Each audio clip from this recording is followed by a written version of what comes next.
कि यह जो अचलदास खिंची था ना, इसकी शादी कुंभा की बहन हुआ करते थे लाला मेवाड़ी, उन लाला मेवाड़ी के साथ की थी। लाला मेवाड़ी बड़ी दबंग रानी थी भाई, और जिसका भाई कुंभा हो वो रानी दबंग नहीं हो तो कौन दबंग हो भाई, है? कोई किसी लड़के का भाई इतना पावरफुल हो, वो लड़की जीने दे किसी को? वो अपने पति की नहीं माने, बाद में क्यों माने? अगले भाई का डर दिखाए।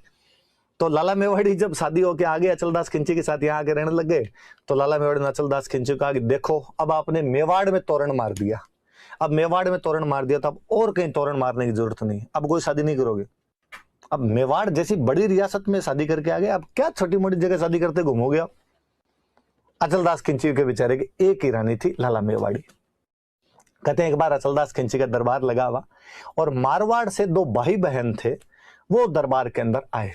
वो कलाकार थे, बहुत अच्छे, संगीत बहुत अच्छा गाया करते थे, वाद्य यंत्र बहुत अच्छा बजाया करते थे, और उन भाई बहन ने बहुत अच्छा संगीत सुनाया, बहुत अच्छे वाद्य यंत्र सुनाए। अचलदास खिंची बड़े राजी हुए।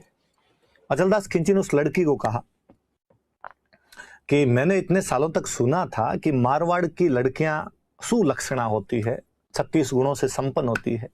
आज पहली बार मैं मेरे सामने साक्षात देख रहा हूं कि आपका कंठ कितना सुरीला है, आप कितना अच्छा वाद्य यंत्र बजाते हैं, बोलना चलना उठना बैठना, वाकई भगवान ने मारवाड़ की महिलाओं को संपूर्ण गुण प्रदान किए।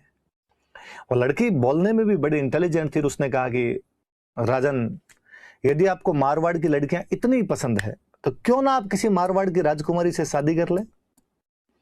अचलदास खिंची ने कहा करनी तो है, पर इलाज क्या है, पीछे कुंभा वाली बहन आ रखी है लाला मेवाड़ी, वो करने नहीं दे।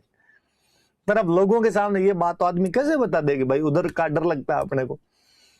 अचलदास खिंची बोले कि हाँ हाँ हाँ, आपकी नजर में कोई अच्छी राजकुमारी हो तो बताओ मुझे। बीकानेर में एक गांव पड़ता है जांगलू, जांगलू नाम का गांव था। किसी टाइम यहाँ सांखला राजपूतों का अधिकार हुआ करता था। सांखला को, वो जो जांगलू का कोई सांखला राजा था, उसकी बेटी थी उमा, उमा दे सांखले, और उस लड़की ने अचलदास खिंची को कहा कि हमारे बीकानेर में जांगलू नाम की जगह, वहां की उमा दे सांखली, सांखलों की राजकुमारी तो सांखली होगी, उमा दे सांखली नाम करके एक राजकुमारी बेहद बेहद सुंदर है, और जितने राजन आपको गुण चाहिए वो सब गुण उमा दे सांखली में, और क्यों ना आप उमा दे सांखली से शादी करो, मेरी सहेली है, मैं कहूंगी तू मान जाएगी। अचलदास खिंची ने कहा कि बताओ उसमें क्या क्या गुण है। कहते उस लड़की ने गीत गा के सुनाया था, उसके गुण बताए खूब अच्छे। लक्ष्मी कुमारी चुंडावत की 1960 के आसपास लिखी हुई एक बुक है, उस बुक में मैं उमा दे सांखली की एक बार कहानी पढ़ रहा था, तो वो जो लड़की गाना गा के सुनाती है तो उसमें जो गुण बताए हुए हैं उमा दे सांखली के, तो बड़े जोरदार गुण, कि वो जैसे पूनम का चांद है, वो जैसे खिलता गुलाब है, वो जैसे सरोवर का कमल है, वो चावल का आधा चौथाई दाना ही खाती है, फूंक मारे तो उड़ जाए, मतलब एकदम यूं जीरो फिगर है उस टाइप का एकदम, वो बहुत अच्छा वर्णन करती है। मैं जब भी वो चुंडावत जी वाला वर्णन पढ़ता हूँ उसका, जो उस लड़की ने जो उमा दे सांखली का वर्णन किया था, तब कुमार सानू वाला एग्जैक्टली वो गीत याद आता है कि एक लड़की को देखा तो ऐसा लगा। मुझे लगा यार ये वर्णन या तो कुमार सानू ने इस किताब को देख के लिखा है, या लड़कियों की सुंदरता के बारे में इसी प्रकार की बात की जाती है, महिलाओं की सुंदरता भारत में इसी प्रकार से बखानी जाती है, ऐसा रहा होगा। अचलदास खिंची बड़े राजी हुए। अचलदास खिंची ने कहा डन, आप तो जाके बात करो, अपने आएंगे वहां पे। अब अचलदास खिंची लाला मेवाड़ी के पास गए, पटरानी तो लाला मेवाड़ी थे, और लाला मेवाड़ी को जाकर कहा कि भाई प्लीज एक बात है, मना मत करना। लाला मेवाड़ी ने कहा क्या है? कहा पहले कसम खाओ मना नहीं करोगे। अरे बात तो बताओ पहले, किस बात की कसम है? कि देखो मैं दरबार में वचन दे के आ गया, एक शादी तो और करने दो। लोग बाहर मजाकें उड़ाते हैं कि साहब अचलदास खिंची ने एक ही ब्याह कर रखा है, राजा के 2-4 रानियां, तो मैं तो एक ही लाने की बात कर रहा हूं। लाला मेवाड़ी ने कहा ना ना ना, फालतू की बात नहीं, ऐसी कोई बात नहीं होगी, कोई शादी नहीं कर सकते आप। अचलदास खिंची ने हाथ पैर जोड़े, अरे ऐसे नहीं। तो लाला मेवाड़ी ने कहा एक शर्त पे शादी करने दूं। कि क्या? कि शादी करके जब वापस आ जाओगे तो उस रानी से कभी बोलोगे नहीं, ना कभी उस रानी के पास जाओगे, अलग महलों में रहनी चाहिए। अचलदास खिंची ने कहा ठीक, ब्याह तो करने दे, बात तो रहे कम से कम, लोगों में कह के आ गया कि ब्याह करूंगा। लाला मेवाड़ी ने कहा ठीक। अब भाई गागरोन ठेठ झालावाड़ में मध्य प्रदेश के बॉर्डर पे पड़ा, बीकानेरी इधर ठेठ पाकिस्तान के बॉर्डर पे पड़ा। अचलदास खिंची गागरोन से जांगलू ब्याह करने के लिए आए। पहले राजा महाराजाओं की बारात वैसे भी महीने महीने रुका करती थी, और इसमें कोई बड़ी बात भी नहीं। दादाजी की उम्र के लोग जो मिलेंगे उनकी भी बारातें 3-3 दिन के लिए रुक जाया करती थी। कारण भी था, दूर जाते, ऊंट घोड़ों पे जाते, पशु थक जाते, वापस जल्दी कैसे आ पाएंगे, तो 2-2 3-3 दिन वहां विश्राम करके फिर ही आया करते थे। राजा की बारात थी तो महीने भर रुकी, पर कहते अचलदास खिंची ने तो अपनी बारात साल भर ही रोक ली थी, क्योंकि उमादे के बारे में, उमादे सांकली के बारे में जितना उस लड़की ने सुंदरता बताई थी, उमादे सांकली उससे भी बढ़कर सुंदर थे। कि मतलब अचलदास खिंची को लगा कि हम ही अस्त, हम ही अस्त, हम ही अस्त। अब भाई उधर साल भर हो गए, गागरोन वाले वेट करे कि वापस आए राजा, और राजा जाने का नाम ही नहीं ले। लाला मेवाड़ी उधर शासन संभाले, लाला मेवाड़ी बार बार लेटर लिख लिख के भेजे कि भाई आओ, पर अचलदास खिंची ने कह रखा कि उधर से कोई लेटर आए, गवर्नमेंट ऑफ गागरोन लिखा हुआ, फाड़ फाड़ के फेंक दिए जाए सारे।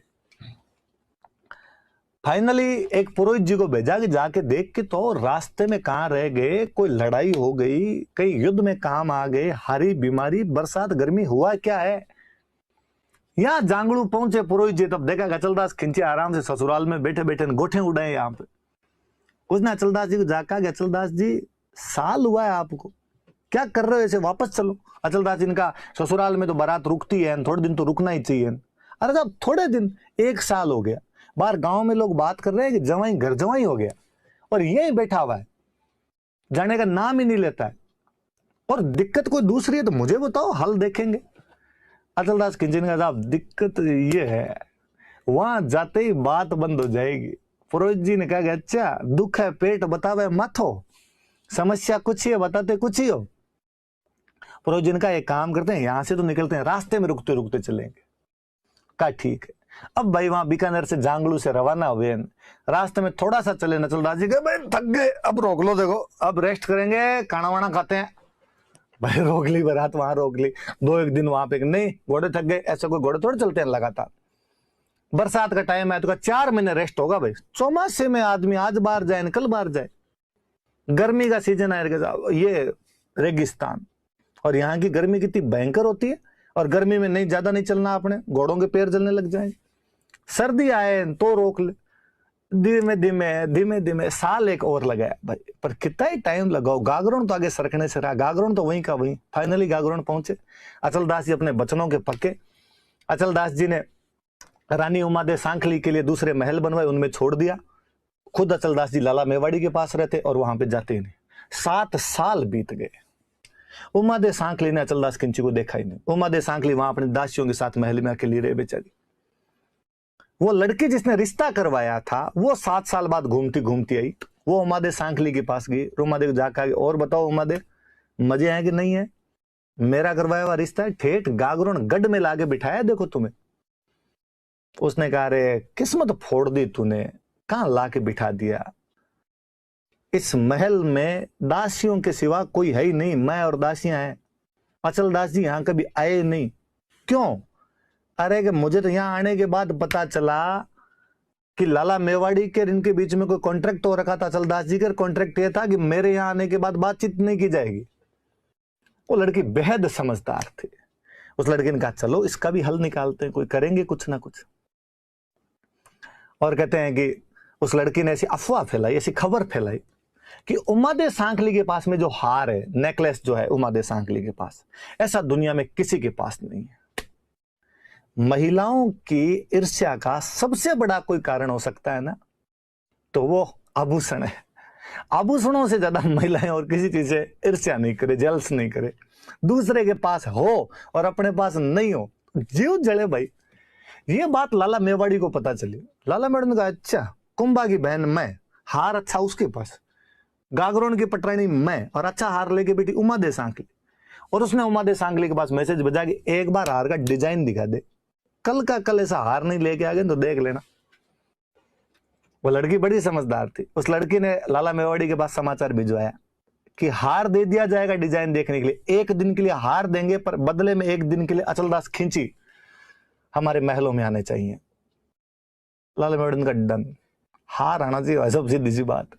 उस दिन जब अचलदास जी आए तो लाला मेवाड़ी ने कहा ये क्या तरीका है, वो भी तो आपकी रानी है, संभाल के तो आना ही चाहिए कभी आपको, आप उधर भी तो जाके उन महलों में भी तो कभी। अचलदास जी ने कहा रे आज सूरज किधर से उगा, तुम्हारे कहने के चक्कर में नहीं जाता, मुझे तो जाना ही है। और कहा नहीं मैं आपको आज के लिए अनुमति प्रदान करती हूँ, आप वहां जाइए। कहते हैं भाई अचलदास जी महलों के अंदर गए।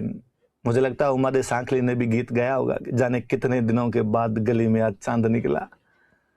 24 घंटे बीते, 24 घंटे बीतते ही लाला मेवाड़ी की जो दासियां थी वो आई और आगे कहा भाई अचलदास जी को लाला मेवाड़ी वापस बुला रही। अचलदास जी जब वापस जा रहे थे तो लड़की बाहर ही बैठी थी। उस लड़की ने कहा कि पोहर बही पगड़ो हुओ बिछड़न रही है बार, ले सखी थारो बालमोन उदय मारो हार।